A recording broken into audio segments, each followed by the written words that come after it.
gitu kan. Ya beda. Jadi yang menurut aku step-stepnya adalah apapun tujuan finansial kita, sekali lagi kita dana darurat dulu nih kita kumpulin. Karena kan misalnya kita tadi kan kalau menurut data Bank Indonesia tuh Kak, pembelian rumah di Indonesia pada kuartal 2 tahun 2023 itu 76,02% itu memang menggunakan KPR Kak. Jadi itu Oh, adalah pilihan utama pembeli rumah di Indonesia menggunakan KPR seperti itu. Jadi kita mengambil kredit atau pinjaman untuk mendapatkan aset ya teman-teman. Nah tadi kalau menurut aku tetap utamanya tuh dana darurat dulu karena itu dana darurat itu sekali lagi adalah buffer atau safety net kalau kejadian sesuatu terjadi di luar perencanaan kita betul. kayak gitu. Kita tuh masih tetap aman. Misalnya kita ambil KPR nih teman-teman, tahu-tahu misalnya kayak pandemi kemarin kan, makanya banyak restrukturisasi kayak gitu diberi relaksasi keringanan karena orang tuh susah mendapatkan apa ya, penghasilan mereka seperti normal pada saat pandemi gara-gara lockdown atau pembatasan kegiatan sosial kayak gitu. Nah, kemudian ada kondisi-kondisi lain juga yang sebenarnya bisa terjadi ya. Misalnya contohnya nih, kalau di dunia anak muda sekarang per-startup-an kan lagi banyak tuh Ya, layoff tuh. ya Iya betul. kan? Nah, kalau misalnya kita udah keburu ngambil KPR, tapi tiba-tiba kita secara mendadak kehilangan pekerjaan, kita kan tetap perlu ada hal-hal di dunia ini yang kita ada uang, nggak ada uang, ada pendapatan, nggak ada pendapatan, tetap harus kita bayar. Salah satunya adalah kalau punya cicilan KPR tuh harus tetap bayar cicilan, kayak gitu. Jadi tetap harus punya dana darurat nih teman-teman. Jadi Oke. kumpulin dana darurat, abis itu kumpulin DP buat beli rumah, kayak gitu. Karena kalau dengan ada dana darurat, apapun yang terjadi ke depannya itu udah kita bisa atasi dengan baik ya, karena udah disiapkan dulu sebelumnya. Betul, jadi kita tuh nggak gampang kena guncangan, asik. Nggak Kokoh kita gampang Kak, terjun. kokoh. Kokoh ya, betul. Betul. Nah, Kak, tapi kalau misalnya kita lihat, kalau sesuai kebutuhannya nih, anak-anak muda ataupun siapapun itu, sebetulnya KPR ini bisa jadi rekomendasi atau sewa rumah juga nggak masalah gitu, sekalian menabung. Jadi mengoptimalkan dana darurat yang dipunya. Jadi lebih baik mana sih Kak sebetulnya? Nah, ini pasti banyak jadi kebimbangan anak muda sekarang kan. Ada yang ngerasa kalau nggak beli sekarang nanti makin nggak kejangkau harga rumah kayak gitu kan. Hmm, Contohnya nih ada Gen Z yang aku kenal. Jadi dia masih single tapi dia udah ambil rumah, ambil mobil karena dia pengen dianggap eh, single yang berkualitas kayak ya, gitu. Nah, tapi sebenarnya itu pilihan teman-teman. Sementara ada single yang lain dia ngerasa nanti kalau aku ambil rumah sekarang ketemu calon ternyata calonnya nggak cocok sama rumah ini gimana? Itu salah satu pertimbangannya. Jadi kalau menurut pengarang buku ini ya Ramit Sethi ya ya, eh, itu dia bilang sebenarnya kalau kita beli rumah itu kita harus benar-benar pertimbangkan dengan matang karena itu mungkin adalah pembelian kita yang paling besar betul. saat kita memasuki usia dewasa, gitu kan. Nah, jadi harus dipertimbangkan apakah kita akan mendiami rumah ini setidaknya 5 tahun ke depan, setidaknya. Kalau misalnya setelah kita lihat-lihat, kayaknya nggak praktis ya dari rumah yang kita beli ini ke tempat kegiatan kita sehari-hari, ya harus berpikir ulang. Atau misalnya kita cuma ikut-ikutan teman biasanya nih yang aku lihat tuh sering kita tuh ada herding behavior juga dalam pembelian rumah bukan berdasarkan kebutuhan kita pribadi. Misalnya teman kita rame-rame ngambil di klaster ini, kita jadi ikut-ikutan tuh biasanya. Kan rame-ramean kayak Iya, gitu. Nah, itu betul. juga. Jadi balik lagi ke diri sendiri, pastiin kita punya DP-nya 10 sampai 30% kan. Dana Ya, darurat dulu checklist pertamanya dana darurat, habis itu DP 10 sampai 30%, biaya lain-lain terkait dengan kepemilikan rumah. Jadi untuk deal untuk diproses KPR-nya aja pembelian rumahnya itu kan ada biaya cek sertifikat, AJB, balik nama, PNBP, BPHTB, biaya KPR ya, termasuk akad provisi administrasi, jasa notaris, PPN, PPNBM, terus juga nanti ada PBB, ada asuransi juga, terus isi rumahnya juga. Nah, jadi panjang kan pertimbangannya Kakak, jadi jangan sampai terburu-buru kita mau beli rumah yang kita bisa banggakan, kita nyaman tinggal banggakan bukan berarti harus mewah melebihi kemampuan kita ya enggak, itu benar-benar rumah itu sesuai dengan apa yang kita mau gitu, our dream home. Nah itu benar-benar rumah yang membuat kita nyaman berada di dalamnya, betah, kita beraktivitas juga mudah kayak gitu. Jadi lihat juga kondisi keuangan sekarang, pokoknya rasio utang kita terhadap penghasilan kita itu keseluruhan cicilan itu 30% mentoknya. Jadi bukan 30% cicilan rumah, 20% cicilan mobil, ada lagi cicilan KTA, bukan begitu ya. Keseluruhan cicilan kredit, utang tuh 30% dari income. Biar kita tuh nggak kesempitan gitu ruang keuangannya. Nggak pusing ya kak ke depannya, jadi supaya ngejalannya itu lebih enjoy gitu. Kalau misalkan udah udah memahami tadi 30% itu. Kak, Nah, di kolom dari komen ada testimoni soal Bang Raya nih Kak, dari Nahla Aisyah 93.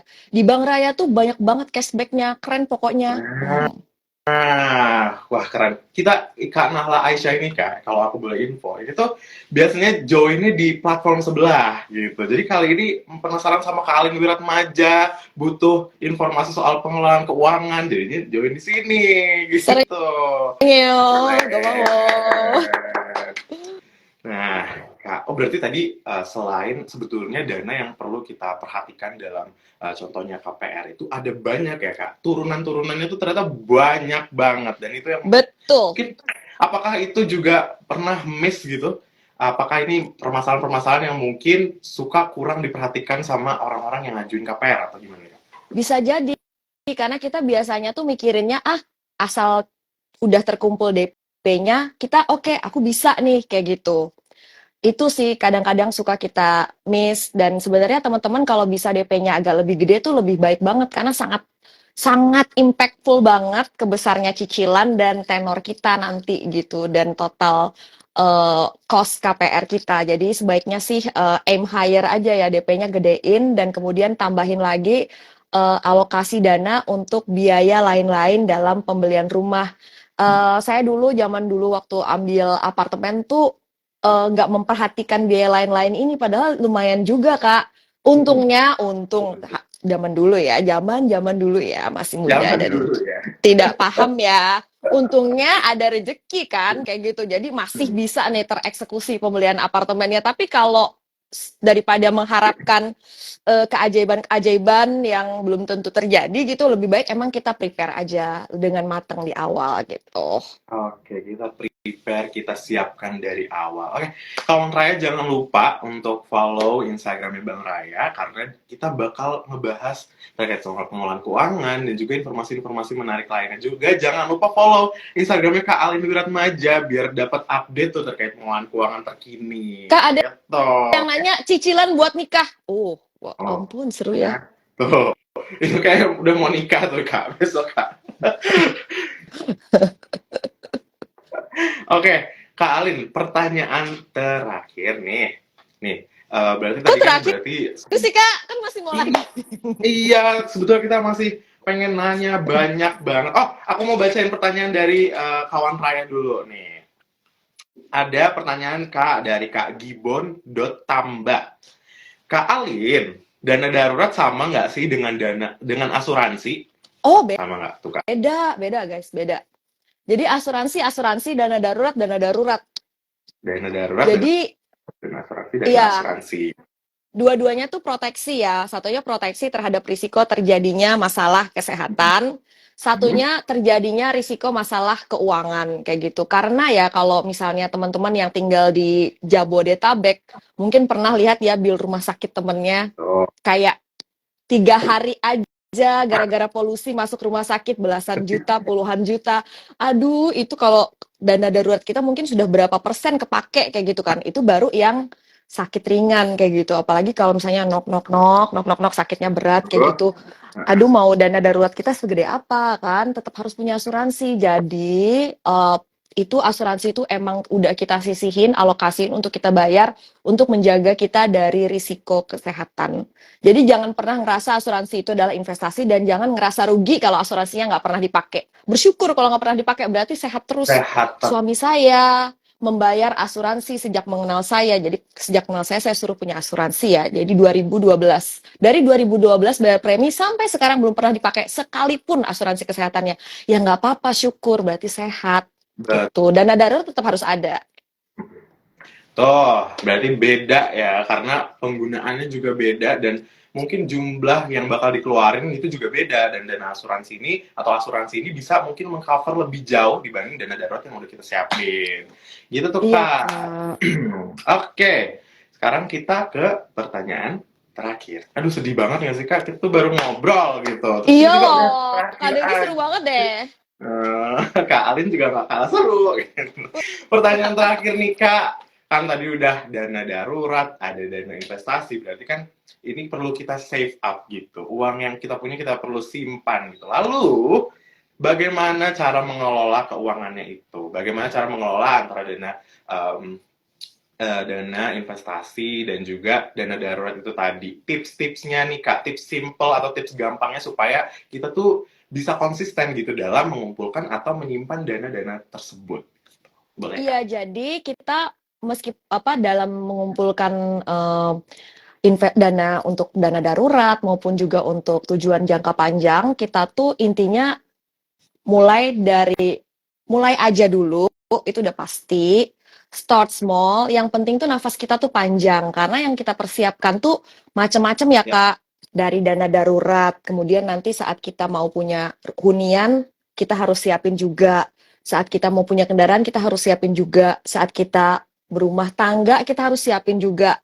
Nah, ini tuh meskipun teman-teman mungkin belum kelihatan jodohnya di depan mata, tetap harus udah siapin loh kalau menurut Ramit Ya. Sethi ya. Jadi ada nggak ada jodohnya, kalau misalnya ada niat nanti berumah tangga, harus udah disiapin juga. Wah, begitu banyak yang harus disiapkan. Sementara income-nya terbatas, kayak gitu kan. Jadi nggak apa-apa, pelan-pelan aja dulu. Yang pasti, jangan kelupaan juga, nanti kita siapin pensiun. Mau pensiunnya early, mau pensiun nanti, tapi itu nggak boleh kita lepaskan. Dan kita harus mengenali diri kita, yang pasti profil risiko kita. Jadi kalau misalnya kita menyentuh instrumen-instrumen yang berisiko tinggi, pastiin kita udah paham risikonya apa. Dan semuanya itu trade off ya, nggak bisa kita misalnya mau cuan gede tapi nggak mau risikonya. Itu semua tuh pasti ada dua sisi mata koin yang berbeda. Jadi kalau menurut aku, mulai dari mana, dengan begitu banyak dana yang harus kita siapin, setidak-tidaknya kita sisihin dulu 10% dari income kita. Nanti kalau misalnya kita bisa menahan gaya hidup kita tetap sama, tapi karena kita rajin investasi ke skill dan mindset kita, mungkin kita akan grow juga income-nya seiring berjalan waktu. Kalau bisa sih ditahan kenaikan gaya hidupnya tuh jangan naik-naiknya tuh nggak terukur gitu loh. Jadi gimana kita bisa ruang savingnya tuh lebih gede, Ya. income kita tambah gede, ruang saving kita lebih gede karena kita bisa menahan gaya hidup. Karena ada satu Kak yang lebih susah diturunkan daripada berat badan, Apa yaitu tuh? lifestyle. Lifestyle. Hidup penuh Lifestyle itu lifestyle. lebih susah Gengsi diturunkan daripada terkadang. berat badan, Kak. Betul. Misalnya udah biasa pakai tas Louis Vuitton, emang masih mau pakai Coach? Belum tentu kan? Gatel-gatel, Kak, kulitnya kan. Begitu, Kak. Jadi harus kita tuh mindful untuk apa ya, dalam gaya hidup kita gitu. Oke, betul tuh. Maaf sebut merek, Walaupun Kak, nggak apa-apa ya. nggak Sebut apa-apa. merek tas tapi. Kalau walaupun mungkin dana yang kita simpan itu masih dalam angka yang kecil, sedikit-sedikit, karena kan kalau kata pepatah sedikit-sedikit lama-lama jadi bukit kan, Kak. Jadi nggak ada salahnya kita mulai sejak dini untuk menyimpan itu, untuk mempersiapkan masa depan, kebutuhan nanti kira-kira apa. Jadi nanti di saat kita sudah siap untuk merealisasi impian kita yang kemarin-kemarin, kita udah tinggal menjalankan aja, karena kita udah save up our money dengan baik, dengan bijak. Betul, sedikit-sedikit tapi sangat berarti Kak. Apalagi kalau misalnya yang nonton ini masih pada muda-muda banget kan, kamu punya resources yang sanget berharga di dunia ini yaitu waktu dan juga compounding effects. Jadi salah satu hal yang menurut saya sesali adalah saya dulu tidak mulai investasi sedari muda. Jadi dulu waktu masih muda, gitulah Kak, Giat-giatnya jajan ya, Kak. galau Kak. Kalau Teman-teman yang masih muda mungkin ngerasakan ya, kalau lagi galau tuh biasanya spending kita tuh nggak terkontrol loh. betul, yang belanja, yang makan, pokoknya yang penting hati bahagia, uang kita nggak usah pikirin dulu. Iya, itu di masa muda saya. Semoga teman-teman semua tidak mengulanginya. Betul. Oke Kak, itu tadi pertanyaan-pertanyaan kita. Tapi aku masih ada satu segmen bareng Kak Alin, yaitu segmen This or That. Yeay. Ada game ya? Ada gamenya. Kita pengen uji nih. Kira-kira Kak Alin tuh lebih prefer atau lebih milih yang mana gitu. Apa nih? Apa nih? Apa tuh? Gitu. Oke Kak, pertanyaan pertama. Beli rumah atau mobil dulu? Nah, Rumah lah. rumah lah. Kenapa tuh Kak? Karena kebutuhan primer atau apa? Karena saya tidak bisa menyetir. Oh, nggak bisa nyetir. Oh, kawan Raya mungkin ada yang mau latihan nyetir gitu. Oke, pertanyaan kedua, ketinggalan handphone atau ketinggalan dompet, Kak? Ketinggalan dompet. Karena Bang Rayanya kan ada di handphone saya. Betul, bisa scan-scan di mana-mana Bisa gitu ya. bayar Oh, ya Kak? betul. Film komedi atau film horor, Kak Alin? Komedi lah Kak. Kalau horor tuh hidup udah serem gitu ya, tambah-tambahin horor gitu. Hidup lagi capek-capeknya kan. Udah horor ya kan. Betul. Ngapain susah-susah lagi? Iya. Kita butuh hiburan ya. Oke, pertanyaan terakhir Kak, traveling atau shopping? Hmm. Jebakan ini ya. Ini berat sekali. Saya sukanya sih traveling sekaligus shopping. Jadi saya tidak merasa bersalah kalau shopping saat lagi traveling. Oke. Jadi berarti apa tuh Kak? Jadi aku traveling plus aku shopping Kak. Aku suka shopping di duty free Kak. Jadi aku tuh nggak merasa bersalah kalau aku lagi traveling kayak gitu. Terus aku belanja gitu tuh aku less guilty gitu. Pokoknya apa aja Kak Alin pasti benar dah pokoknya. Iya, nggak ada pertanyaan Rowon atau Anbohyun gitu ya Kak? Gak ada.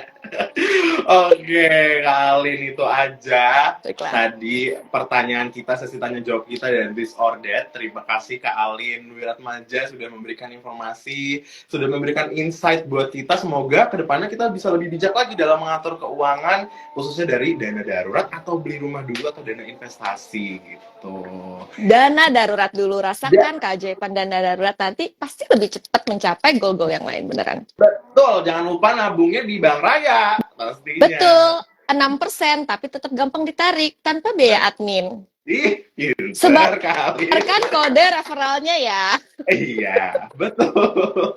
Oke Kak Alin, terima kasih atas waktu dan kesempatannya. Semoga kita bisa berbincang di next session, mungkin Iya, waktu Kak. yang lebih lama, pembahasan yang lebih komprehensif. Semoga Kak Alin selalu sehat dan apapun yang lagi dilakukan diberi lancar. Oke. Amin. Sering-sering ya Kak. Bye. Bye. Terima kasih kawan Raya yang sudah Bye join. kawan Raya semuanya. Thank you. Dadah. Sehat-sehat. Cuan semuanya. Cuan, hidup cuan. Hidup Cuan nomor satu. cuan dan cinta.